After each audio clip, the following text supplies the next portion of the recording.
Hey everybody! Okay, this is just a quick warning for everyone. Because you're dealing with a lot of, idiots out there, scammers and shit like that, right?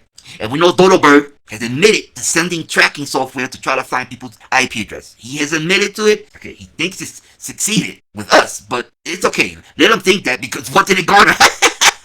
he couldn't do shit with it. But anyway, we want to say this. Right now, okay, they're all out there trying to do whatever they're going to do, right?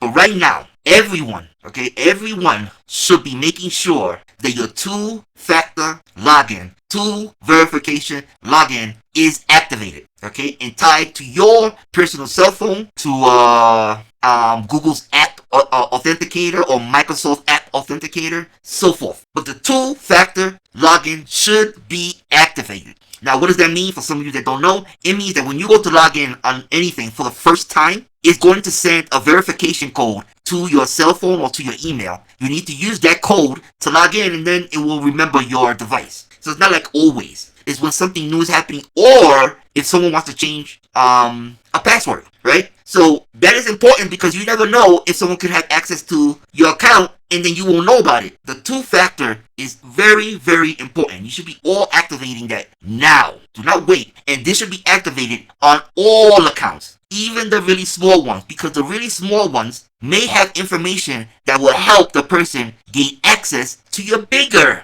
accounts. So it should be across the board. Now, if you want to get really serious in protecting yourselves, the email address, you should create a new email address that is just for like high-level accounts. Change the email address to that address, and that's the address you're going to use for all of them, and do not give it to anyone. But at bare minimum, people, at bare minimum, activate the two-factor verification. Activate it now. Put your cell phone to it, or get a Google Authentication app, or Microsoft's Authentication map. Those two apps, what they do is that when you go to log in, wherever you log in is going to say, okay, enter the code from Google's app. So you go to your app, you open it up, and they'll give you a code. But the code is only good for 60 seconds. It just keeps changing. So you have to enter it real quick. See what I mean? It protects you because the code is always changing. So it's not going to stay the same. So it's always constantly recycling. So this is something you should do. And again, this is not something that you have to do every time. You just have to do this every time you log into something new. Just a one time and so forth. Or you haven't used the account in a long while. Or you erased all your cookies from your browser. Then it may ask you to re-enter the code just to make sure that it's you. So activate it now. That is key on all accounts. All. Even the small ones. The small ones are the ones that are like the best ones to go into because they have information that will make you go into your banks and all that. So that's why people always forget about the little accounts. But the little accounts have all your information that people could use. So it's important to do that. Now,